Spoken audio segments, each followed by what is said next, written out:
A 16-14 showing here with Liquid coming out on top over Ghost Gaming in the opening match of the evening here. Of course, on Overpass was where we saw this battle go down.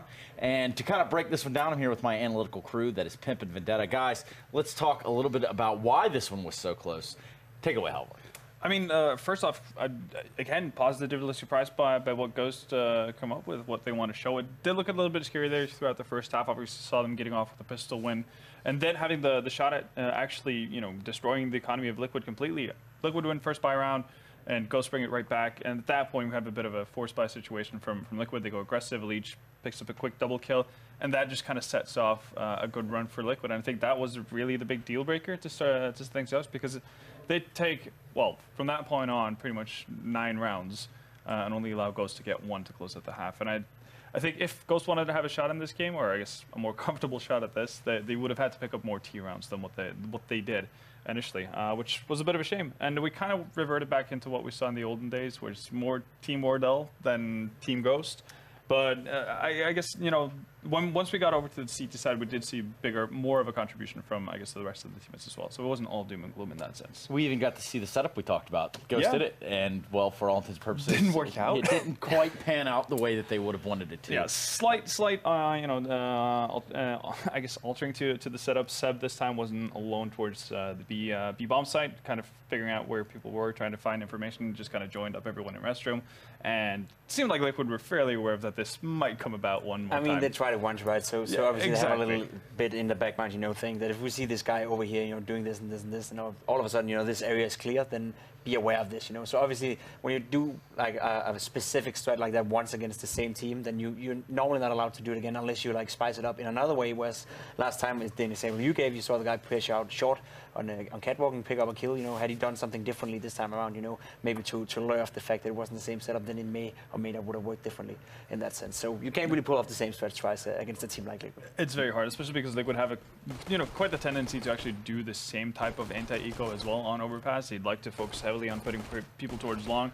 And if they've fallen for that trap once, like you said, it's probably not going to happen 2 times in a row. So yeah, that was overall just a very impressive showing from Ghost once they got into the CT side. Eventually, I was starting to get really scared for them, because they had 2 opportunities again. They won second half pistol, which again, as you could see, led to Wardell getting that op early on, and again, led to some pretty good clutches. And they also ended up in a 3v3 situation in an opportunity where at 10-9 in favor of Liquid, where they could have reset Liquid and actually gotten them onto an eco. Again, similar scenario to what we saw in the first half, but mess up. Wardell finds, first whiffs 1 shot, then finally manages to get a 1-for-1 trade. And in that 2v1, they have pretty much the perfect pinch setup, which is Stanley coming up from the back, and Seb obviously coming in from CT spawn. And it's just like a matter of missing shots on the side of Ghost there that doesn't allow them to capture up the round and close it out. And I think those kind of small mistakes is what really prevented Ghost from winning, because they had multiple chances. There's only so much that Wardell can do. I mean, he does have a lot of power behind him, but not nearly as much power as the Intel processors which power the ESL Pro League. That's right, i7s are running this bad boy, and it doesn't get faster than that, I believe. You got an i7 at home, Pimp? I got an i7 at home, Good for streaming and stuff like that, so pretty good. Yeah? Yeah. Tell me more.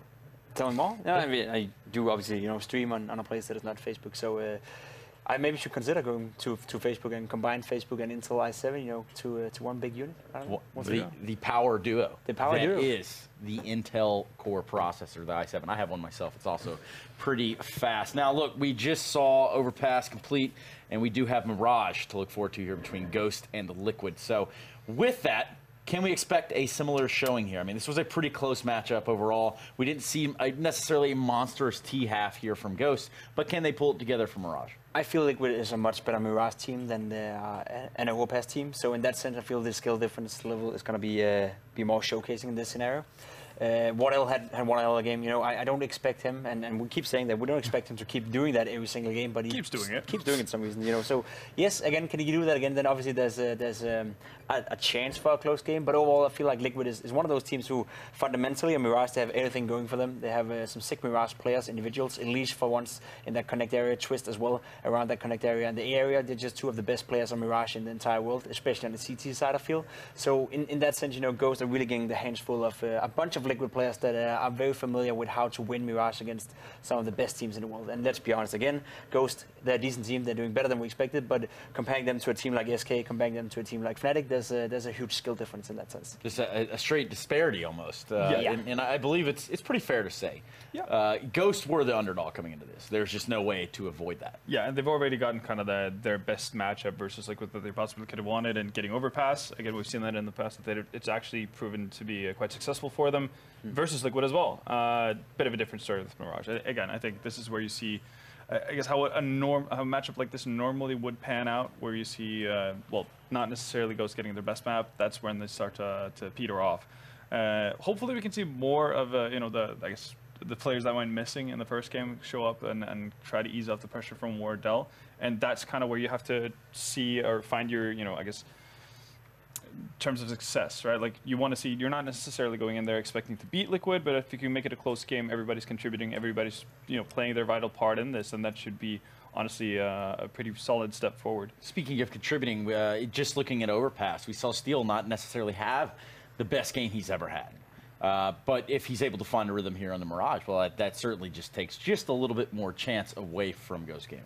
Yeah, he's one of those vital members, especially on the CT side. He's holding the B apps area, and then sometimes he's being left alone on B side, which somehow I feel Liquid is one of the only weak points of Mirage. Is this B bomb side where but Steel is actually defending. Whoops. No, but they're both Brazilian, remind me of each other. But they're both defending over there, and Steel is often doing a very good job. But if he's not feeling his A game, then it could be one of those points. Whereas if they try to avoid that in the beginning and get off to a great start on the CT side, and maybe try to exploit the fact that Nitro sometimes leaves him hanging by himself, then again maybe it's all about, especially in best of ones, it's all about momentum. If you can get off to a good start, then yeah, we talk about the skill difference and Ghost not being as good as Liquid. But in a world right now where competitive CS is so shaky and where the level between top and the bottom are smaller than ever, at least the gap. So I feel, off to a good start, Ghost definitely have a chance. And one of the few points that could exploit may be Seal on that B bomb side, on the defending side for Liquid. No, the B bomb side is just really awkward to play with. It's partly obviously because it's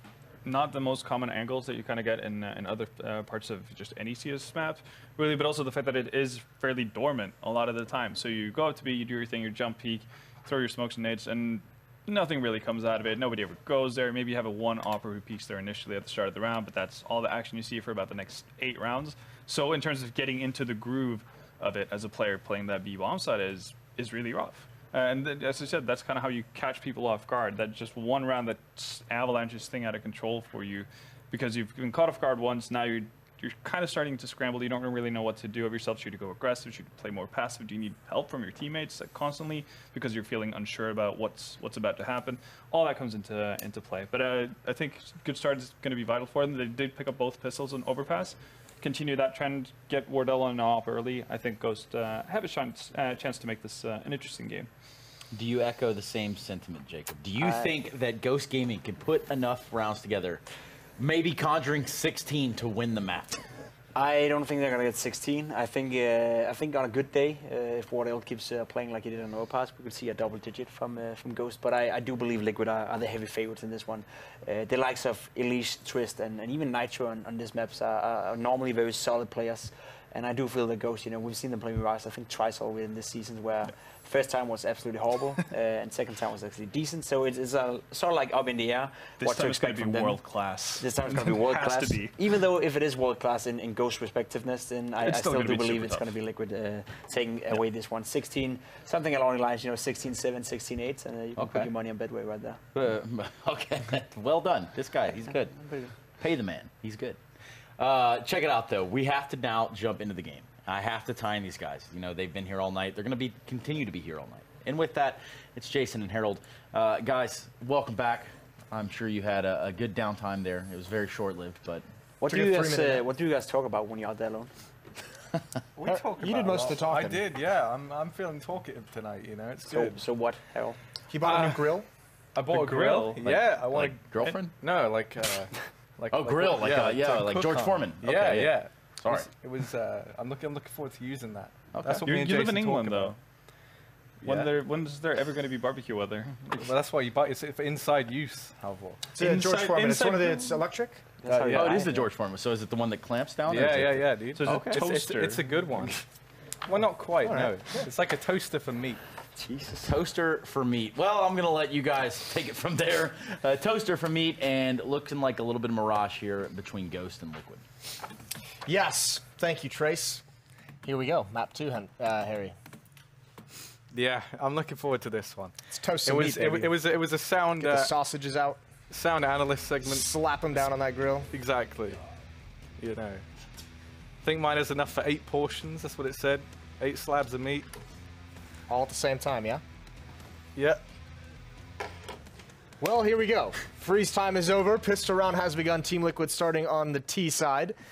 Ghost on the defense. A close affair on Overpass. 16-14 victory for Team Liquid. Highlighted, the show was stolen, perhaps, by Wardell. 30-some-odd kills. I think 35 or something is what he ended on. Stacked towards this B bomb site. This hit for Team Liquid probably not going to go the way that they would like. Looking for Sub Rosa. They do find that second kill. Not ready for the other 2 players to be here, though. Do they clear these corners? Are they still aware? No. Go directly for the plant. 1 player is taken out at bench, though, and it's all on Wardell. Like we said, stellar during the first map, but too much to handle there. And Nitro is going to be on his rotation over. He's far away, but Seb, even in the best chances, it's a 1-on-2 immediately here. Not sure where that 3rd player is. There he is. Gonna spot Nitro. I think that was over towards apartments, but at least that's a quick shot. And Liquid, they find themselves the pissed around here. Now, the analyst painted quite a grim picture. For Ghost? For Ghost, yeah. That's fair, I think. I mean, I think Wardell is very good on this map. And I think this is probably, you know, we're going to need to see him step up once again. I want to see more from Sabrosa, because I've always really enjoyed watching him, right? And I think he is very good. But on Overpass, he didn't really answer the call.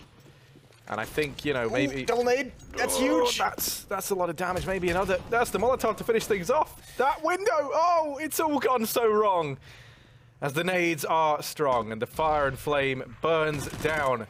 Ghost in the window. Just like that, it's only Visa left. And that was some prime utility usage there from Liquid. Listen, they're giving you some lessons on how to grill meat. Nades, Molotovs all over the place. It was beautiful.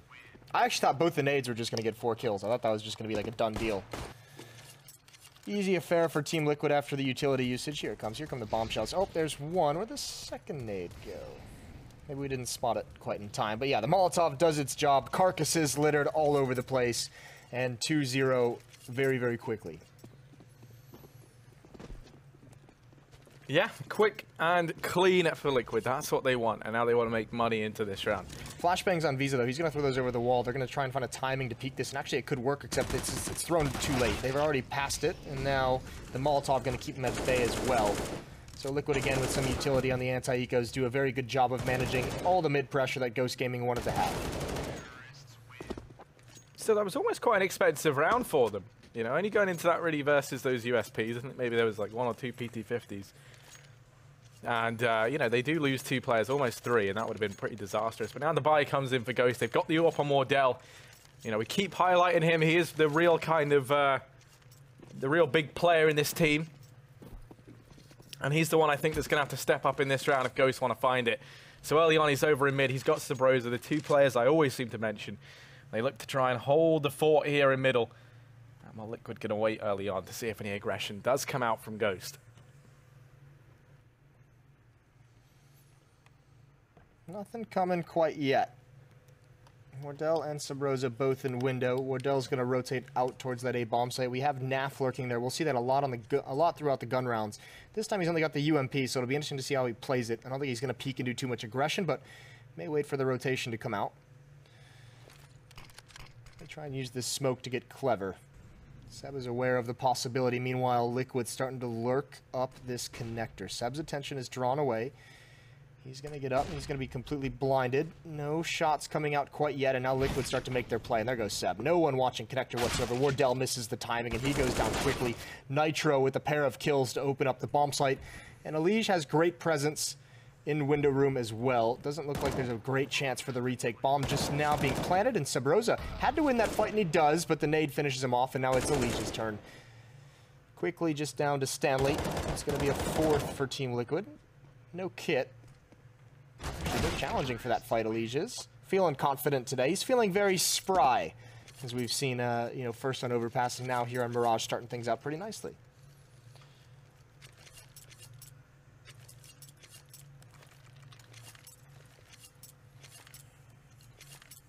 Yeah, good start for Liquid. And, you know, kind of one of the big pillars of success for Ghost in that previous map was their ability to win the pistol rounds. This time, they haven't found this initial one, and that's going to, I think, immediately set them back. The momentum picked up for Liquid going to be a tough kind of beast to slow down, I think, if you're Ghost, especially as that economy just starts to get riddled on the CT side. So early on, 3 players over towards B. So those are looking like it's peeking into the ramp, but Naf holds down the angle. You have Twist then to finish off Seb, but just like that, that A-bomb site is gone. Yeah, pretty quickly. Not a whole lot for them to fight with, obviously. Very fast, actually. I mean, this is a speedy way to get up towards 5 rounds. Liquid in full control of pretty much everything they want to do. All that's left is the presence on Catwalk for Ghost, and I guess I don't even really know what they're going to end with here. I think moving forward, they obviously... The big red flag in that first gun run was the fact that Liquid was able to just walk up Connector and just waltz into that bomb site for free. No one was spotting towards Connector. Seb's attention was taken. Wardell was pinned at Ticket Booth. He didn't want to swing out too far, so kind of miscommunication, a disjointed defense over towards that A bomb site allowed way too much room. Even I think Liquid even got mid-control for free. They didn't have a smoke in the window room whatsoever. These are all things that Ghost is going to have to solve and do it quickly. This could spiral out of control very early on.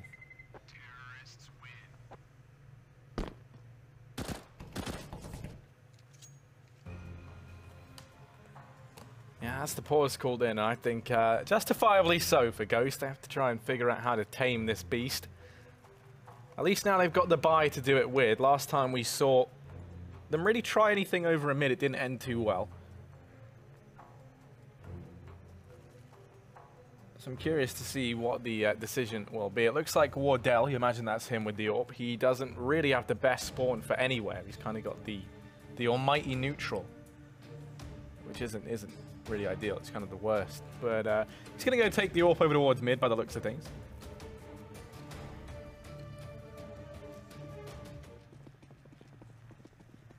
So yeah, he will head there early on. And Lige is heading on over. No board out for Liquid. Smoke goes down to allow Lige to start to progress. And actually, this is kind of ideal for Wardell. He didn't really have the spawn to peek into the top of mid, but now he can just hold that smoke, and Lige won't go through. Instead, Steel starts to creep out ramp. There's 2 players here, and Seb is holding it down. First man comes his way, and the second, Seb sends them away. Nitro does answer back as best he can, but it's Wardell to smite down the next. It's now... Oh, Wardell, okay, springs into action. Second frag found just like that, all on Nitro. Wardell is a real trickster. There's the third. That is a display of marksmanship from Wardell as he locks in that first round for Ghost. That is wonderful. That was a nice little Rambo leap, wasn't it?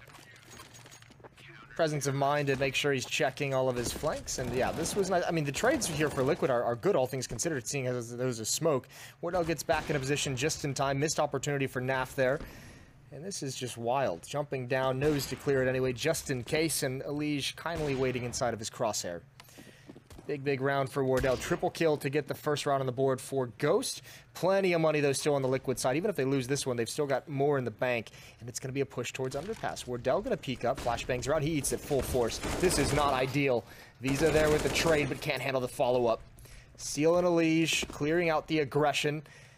That's a big piece of the puzzle in Wardell. Now look at how this defense is spread out. 1 in window room, 1 on catwalk, and there he is. He's blind, though. Couldn't get the initial fight. Twist picks him off, and he goes back for more. Sub Rosa takes the bomb carrier down, but as usual, Liquid is on the quickness with the trade. And Seb is alone. These rounds have been very fast-paced for Team Liquid. That time, obviously, motivated a little bit by the amount of aggression from Ghost. When you get those 2 kills in that position, you kind of do have to speed things up, so... fair play. I think Seb just looking to save this op. He does have a kit, but not enough time to find all 3 players. And Ghost's going to have a, not too bad of a buy, actually. Stanley will be able to invest himself. The op will get dropped over to Wardell, who can drop an M4 for a teammate. So they'll be decent with an op and at least 1 M4. And as I say that, yeah, it's taken away. Well, you know, you had to jinx it. I did, didn't I? I feel bad about that all of a sudden. You know, really not a fan of Ghost. Kind of obvious. Well, they're still going to have the AWP, and they're still going to have an M4, so I was right. Yeah, how about that? There we go. How about them apples? Yeah. Even in defeat, I find victory. Yeah, that's exactly the quote I was going to use. That's fantastic. Here we go. You know, the man who is never wrong. Oh, a leash. That's borderline illegal. So let's get traded out by Stanley at least. Which is a big kill as well, because that takes attention away from Connector. So Subroza can help shore up the defense in middle, and actually Liquid's just backed away from it. All this attention on mid. Steel's taken great advantage of it. He's already towards the end of the B platform. He's already about to walk out. What can he open up for them? 2 players on catwalk, and he's already in the B bomb site. This is huge from Steel.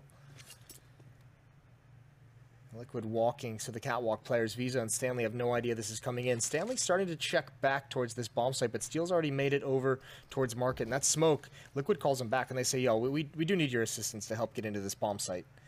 Steel's searching for Stanley at the moment. Oh, and he misses his chance. He's out in the open. Good recovery from Steel, and even though now it took so long, he still has such great positioning and such great information of how far away the defensive rotation is that he can comfortably get back in towards Marketplace. So this should be around for Team Liquid based off his positioning. Really smart risk to take after Liquid applies pressure in middle. Yeah, I mean, that decision to save from Ghost was already made before the bomb goes down. Subroza looks to hold onto the AWP. Visa on it to that AK as well over in window. And Seb's kind of lurking it around. He would love to find something here, but you imagine there's no way that Twist gives up this angle. Inia peeking into him. Okay. Flashes rain through, but there you go. Seb's finally found. Liquid will be on to a 7th round. And yeah, this is looking much more one-sided than Overpass did. Ghost really kind of struggling to find much. And Liquid just doing such a good job of counteracting anything that Ghost actually do try to throw on out. Like, you know, we saw there with the aggression over in mid. Steel was allowed to slip all the way on by over towards market, and that's ultimately what wins the round for Liquid. Still some danger in this round, though, for Liquid. There is still the AWP. There is still the AK-47. Subroza is invested in CZ armor. So Liquid still have to be careful of how they play this. Twist with an angle. He had the good spawn, and Wardell's going to beat him. Not expecting that peek to come through. Was expecting someone to be running along the wall. Man advantage for Ghost, but still missing a lot of the weaponry they would need to close this out. Wardell has got to go huge again. Remember, the one round they have was a triple kill from Wardell. They're going to need more of that. It's about to be a split onto this B bomb site. He's getting over here in time. One player's been spotted out towards the bomb site. 2 players streaming out of market, and Subroza's got the flank coming in. There goes Stanley, except Wardell gets a double. Somehow he's peeked around the angle, and they've lined up for him. Steel standing right next to the flames. Naf is here as well. Good kill. Unfortunately, the bomb is down in the open, and there's Seb. Follow-up op was salvaged, now brought to bear with some force. And Steel going to peek out. Wants to find Wardell. He's still got time, just under a minute remaining. But he needs to clear out market before he deals with the catwalk players, and Wardell is waiting just for this peek. It's going to be an easy one from him. Another quad kill. Another big round from Wardell. He's having great impact, at least in the rounds that Ghost is winning. Ooh, you hate to see that. Yeah, I mean, I love watching Wardell. He's in kind of a situation where he can make so many of these big hero plays for Ghost, both because they need him to. Well, that's pretty much it. It's just because they need him to. But it means he's always a good kind of highlight reel player to have. And he's got the AWP out once again. This time he's over in CT. Going to be posted up pretty perfectly, actually, to try and deal with this play. It's Liquid. They're throwing down the wall of smoke, so they're going to look to go pushing on in on the back of it. Smoke into CT, smoke for jungle and stairs as well.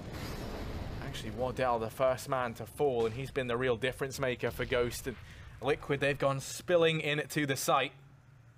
Stanley lies their way over on short, very far away. He'll be looking instead towards the rest of the gang to try and haul this round back. And whilst the Brazier does get one, Naf's able to trade. Elige still holding down the angle in the back of the site. So many crossfires set up. Visa, I think things even, 3-on-3. Liquid aren't out of the woods just yet in this round. The smoke goes down on the bomb. They can go ahead and tap it, and that's exactly what's being done now. But Visa's found it. Stanley, 1v3, AWP in hand, and fighting for his life inside the site. Does manage to get one.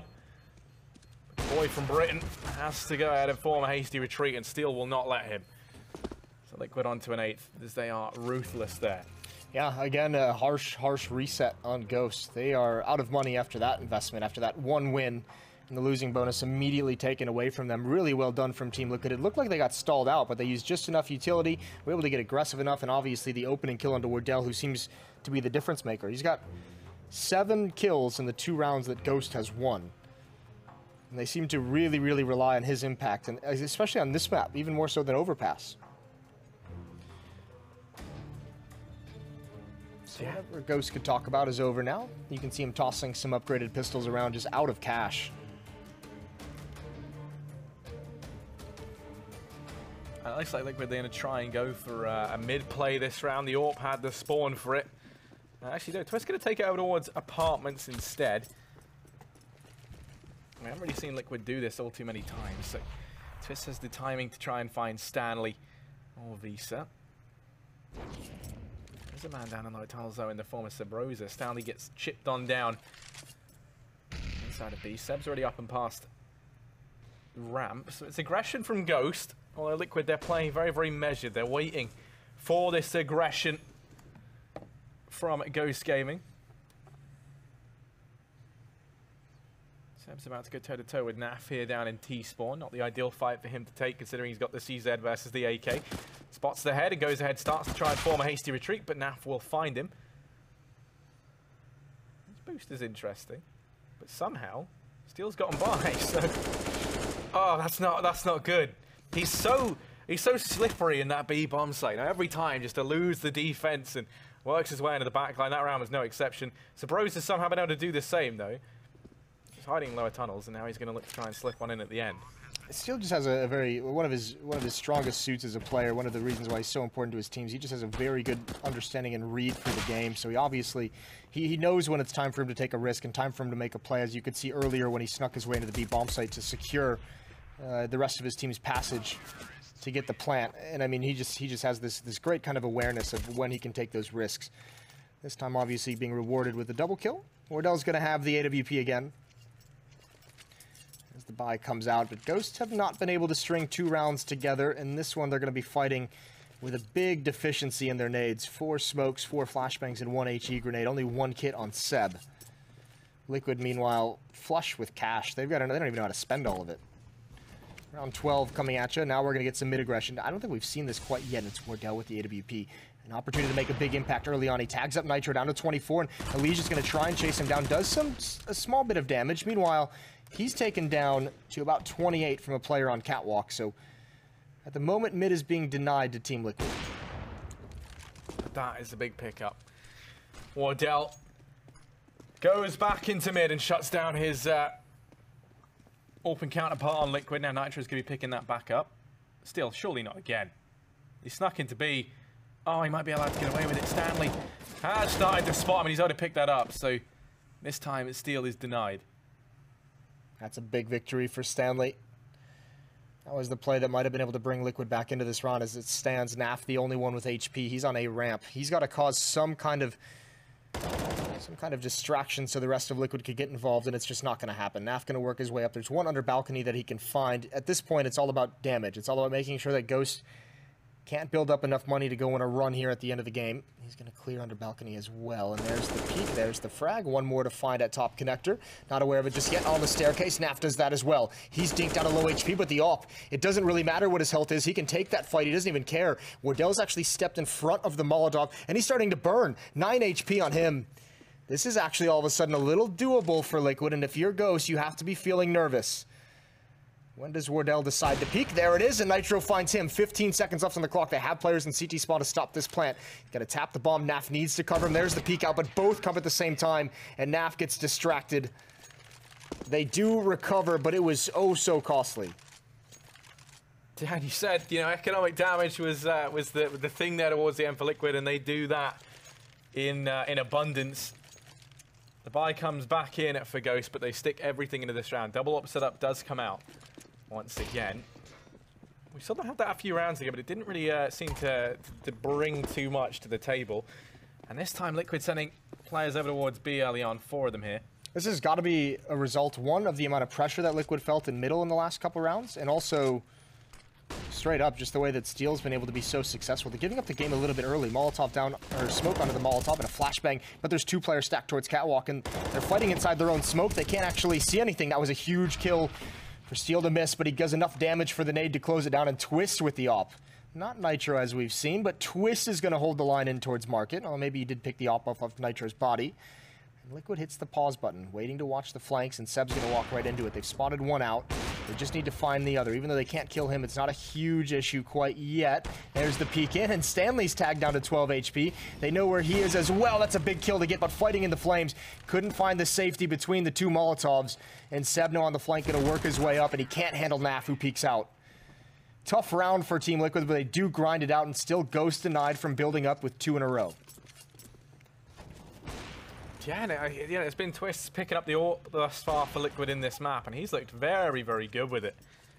I mean, this is part of the reason why you have confidence, if you're Team Liquid, of kind of making this roster change, of allowing JDM to go and switching into 5 players who are essentially primarily riflers, but you have, 2 or 3 guys who can pick up the AWP and do damage and be serviceable when needed.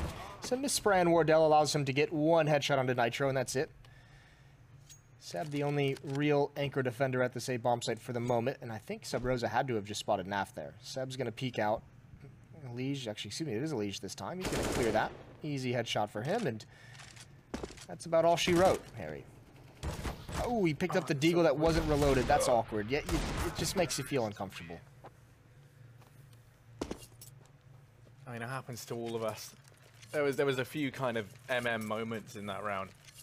The thing that I always find funny is it's like, I just know that if I was Wardell in that situation in mid where there's like 3 players spraying at him, and he's allowed to sit there and take like a full mag's worth of shots with a D, that's me in like, Gold Nova matchmaking. I'm dead instantly, Jason. There's no waiting around. These Gold Novas are no joke. They really aren't, But I know that better than most. Here's Twists over in mid. He's no joke either. He's been really kind of doing well with the AWP, as you said. There are a few players in this roster who can don it, and he's been the one to do it on this map. Now he swapped out to the rifle. Seamless transition on the move. Takes a fight, gets dinked up, and go back to that AWP. Steel is here now. They haven't spotted the player in window room. That is Sub Rosa with the UMP. 1 on Catwalk they need to deal with. There's a good kill from Nap. Transfers over. Somehow gets that headshot onto Visa, and that was a huge kill. Sub Rosa had to drop out a window to come finalize the frag. And meanwhile, the B bomb site is open for the taking, as we've seen it a number of times throughout this half, and Liquid going to march their way to what should be a 12-3 half. The retake has to at least be attempted for Ghost, last round of the half. Here it comes. Sub Rosa waiting for the peak. Utility being used out towards Catwalk, and actually, oh my lord, that was awkward from Steel. All nonchalant, didn't think there was going to be any danger, but he gets the frag anyways as he recovers, and he's going to get the follow-up onto Seb as well. 12-3. Yeah. That's all I got. Well, there you go. I mean, it's a very, very good half for Liquid, and a tricky spot now for Ghost. If you recall, it was 10-5 in favor of Liquid over on Overpass at the end of the first half. Yeah. And Ghost then went on to make that a 16-4 loss. I mean, it was Liquid who picked it up regardless, but it was a much closer affair early on. For Ghost now kind of hoping they can try and forge a comeback once again, although they haven't left themselves in a very good spot to do it. The hard part is they're so dependent, it looks like, on this map. Maybe it changes on the T side, but at least on the CT side, that first half, the first round that Ghost won was a triple kill from Wardell. The second round that Ghost won was a quad kill from Wardell, all with the AWP. So they're relying so much on him being able to produce, and against a team like Liquid that on this map is looking much stronger than Overpass. They have the slow strategies down, they have the fast ones down, they can attack any part of the map. Just seems like they don't really have an answer. Here it comes, Rush A. No smokes in any of the choke points. They allow Nitro to clothesline a couple players. 3 kills for him very quickly, and now Liege chiming in. It's going to be both pistols and the second pistol for Team Liquid, and that might just seal it. That might just slam the door shut. Ghost down by 10, 13-3.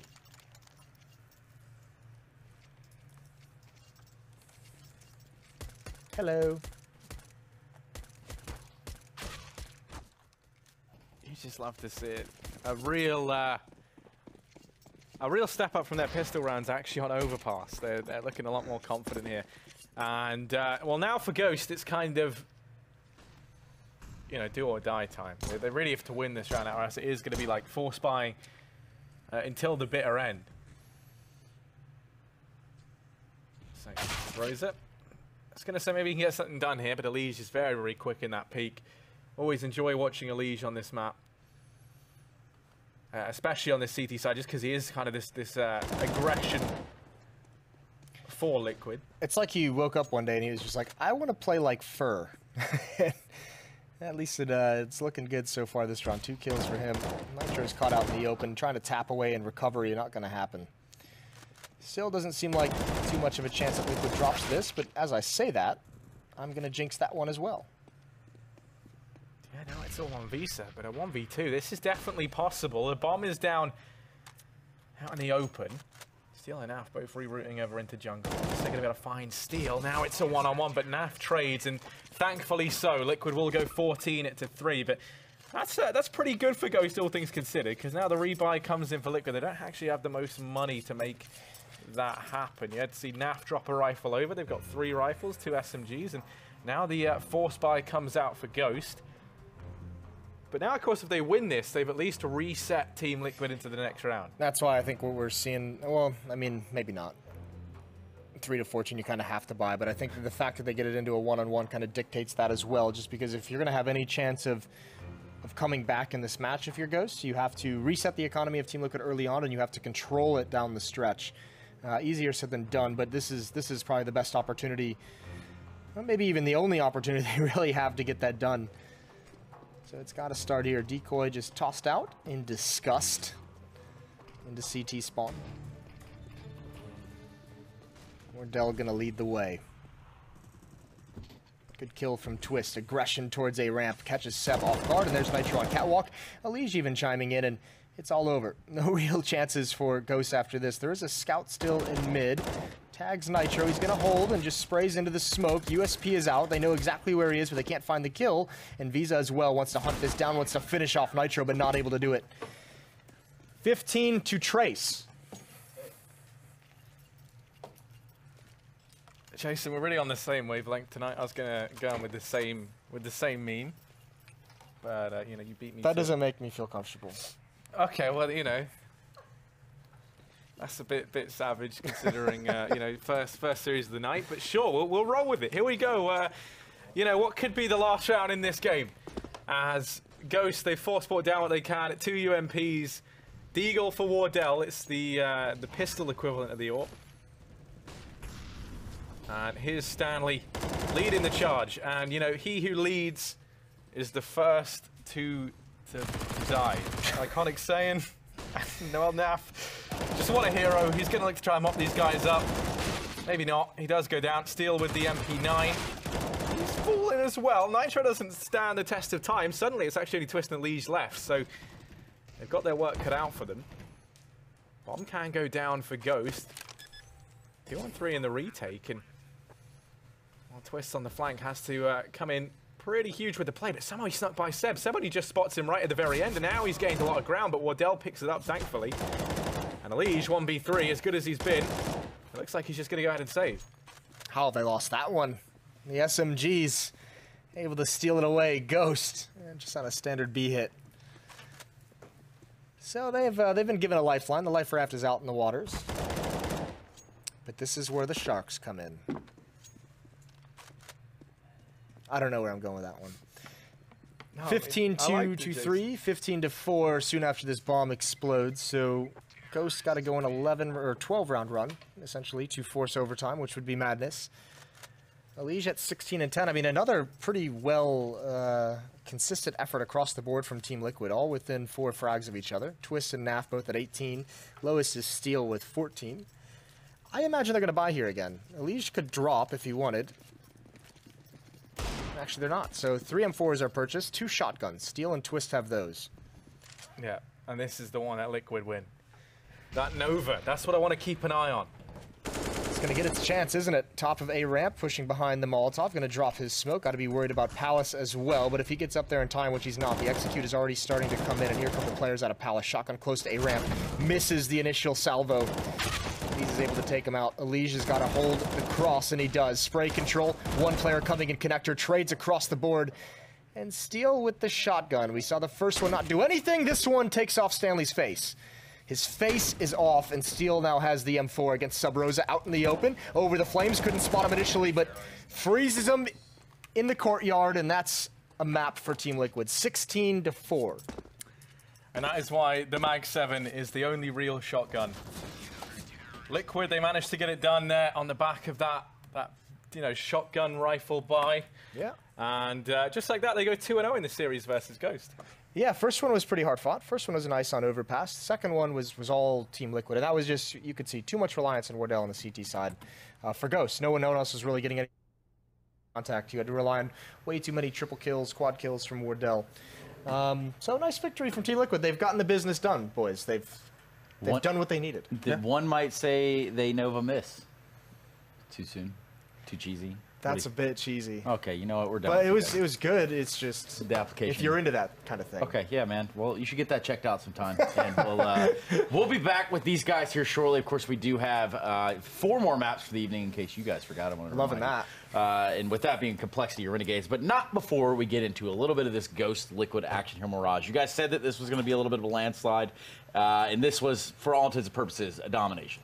Yeah, no, it's kind of from start to finish. Again, we gave one of the win conditions for Ghost, or I guess one of the conditions for them to put up a fight was to win pistols, and they didn't do that, and they pretty much couldn't get into anything at all. For the entirety of the CT half, every time they went around, they got immediately reset, so they never got the money to go on their side either. And at that point, you're just kind of screwed when you don't, when you're not able to necessarily go toe-to-toe in terms of individual skill. So yeah, no, it was just kind of turned out to be, sadly, the way we feared, instead of seeing another, step forward for Ghost. But I think overall, you can look back at the series and be okay with what you did on the first map.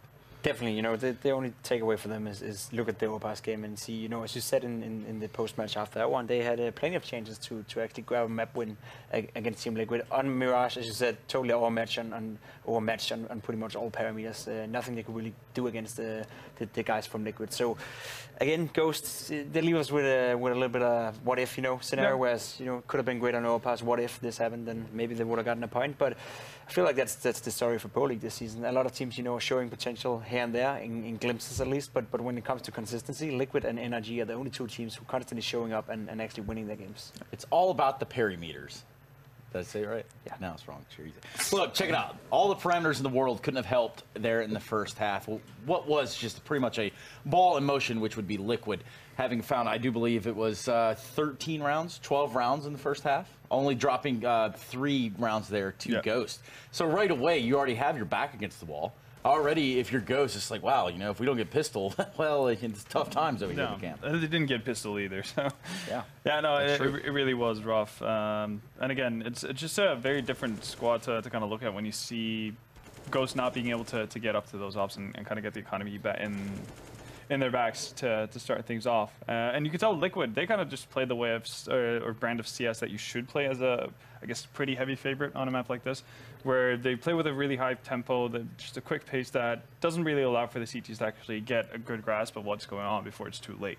So many quick entries for where they take mid control almost immediately, just get right into connector, and at that point they've either done a ton of damage, which has forced some of the Ghost players to rotate, and the other rotations aren't in place. Nobody's really covering the small gaps here and there, and that allows for a player like Twist or a player like Elise to just kind of rain havoc on Ghost, and that happened too many times. So being able to kind of slow down the tempo of the game, that would have been a big bonus really for Ghost, but that didn't come to be. Didn't come to be, did it? Didn't. It's tough times. Almost like it is in the North American landscape with roster changes and what have you. In case you're just joining us, in case you're not tuned into the social medias and maybe even to the Reddit forums and whatnot, we have a little bit of a recap here in the form of a video of all the roster transactions that have transpired thus far. Let's go ahead and check it out. We're going to dive into that a little bit afterwards. This last week has been a messy one on the North American scene. It was revealed that the SK player Taco stepped back from the active roster.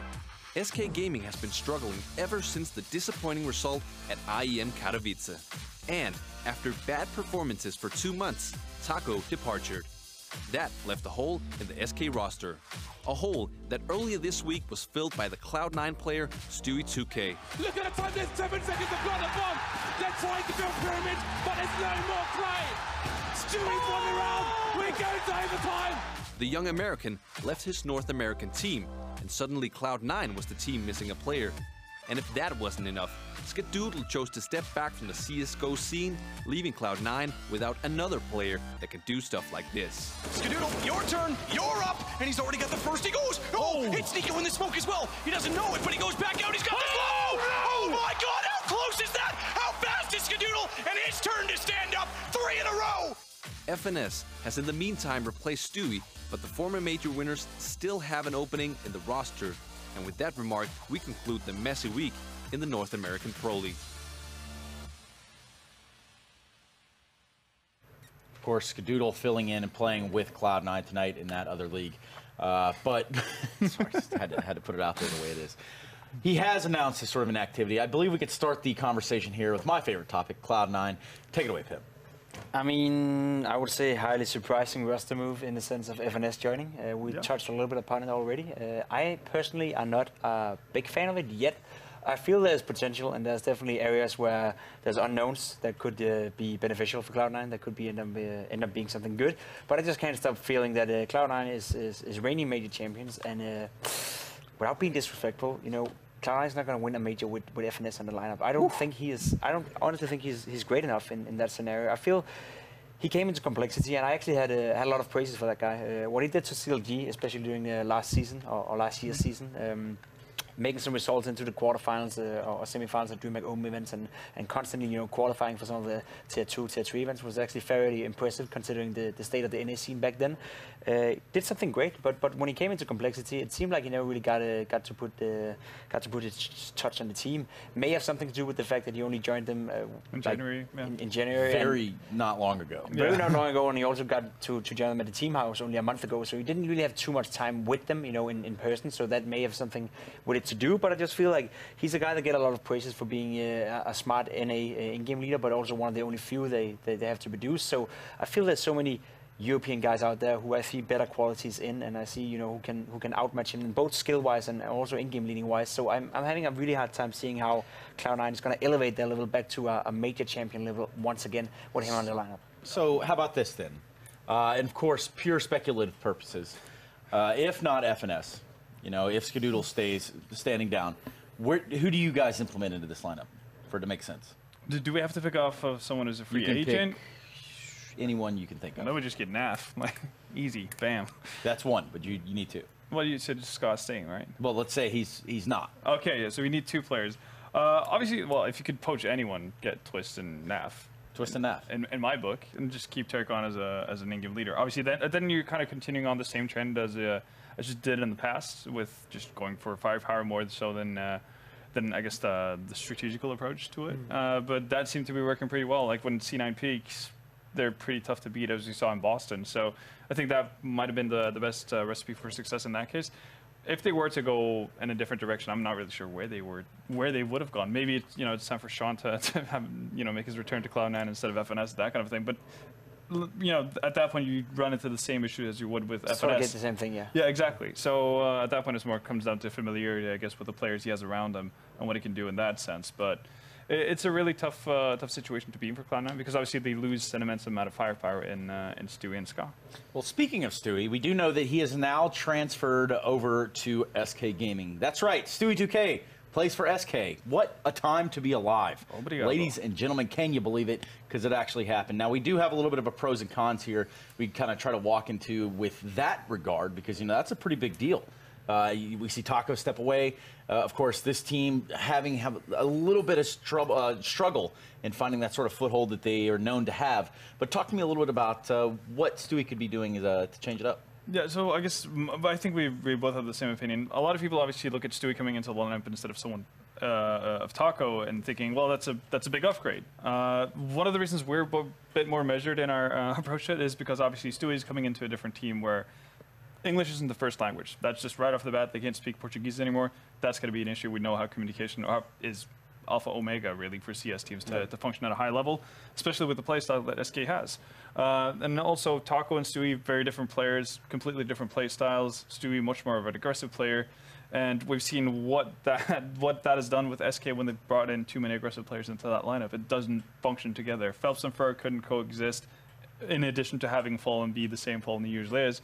And then you follow up with the fact that for a player like Stewie to kind of be Stewie, he's going to need some freedom. And then who do you, kind of sacrifice on his behalf? Is it going to be Fallen? Is it going to be Fur? Is it going to be Cole that you all of a sudden put in a different position? Like, all of these feels like a bit of a step down in that sense, because Fallen, when he's playing his game, is, amongst the best in the world. Coldzera probably the best in the world. Fur probably the best entry fragger in the world when they're being given the role that they want to. I don't think Stu is good enough at this point to actually be able to kind of take over that role and justify it. So yeah, that's kind of the issues I see right off the bat for Stewie joining SK. I definitely agree. I don't think you said anything that I can't follow up on. I do feel that Stewie 2K, the thing he brings in, and that's not necessarily Stewie 2K that brings that in, but that's like new motivation. And I think, that's what SK need in this situation. It's been a very rough period for them. They went up, having this fantastic end to 2017 where they ended up winning everything and calling themselves, the best 5 players ever to play together. They were really, thriving in that moment, and congratulations with that. What annoys me a little bit is the fact that it only took 3 bad months, in order to completely forget all about that success, which is a shame, but that's how it goes in Counter-Strike. It's very up and down. It's very, if you don't have motivation, if you don't believe in what you're doing, it only takes a few bad results in order to actually, be at a point where you want to change a player, and such a vital player as Taco were, especially considering, that we talk about Coldzera being probably the best player in the entire world for 2 years in a row now, and that was due to a lot of what Taco did for him as a support player. Stu 2K is not going to be that guy. You actually risk, making Coldzera a less vital player for SK, and maybe a less vital player in the entire world. And this may be a time where you see Simple take over the title as the best player in the world, or even Nico for that matter. So there's a lot of ifs and a lot of potential problems, I guess, for SK, and that's why I don't necessarily like this roster move. It's a lot of back and forth. It could be an upside, it could be a downside, but only time will tell. And actually, however, time is something we don't have. Wow. Because we're about to jump in and talk about no, I'm kidding. We're not going to do that. We're going to be going to a quick break, and we come back. We're jumping into complexity and the Renegades. Yes, that is correct. So don't go anywhere. We will be right back.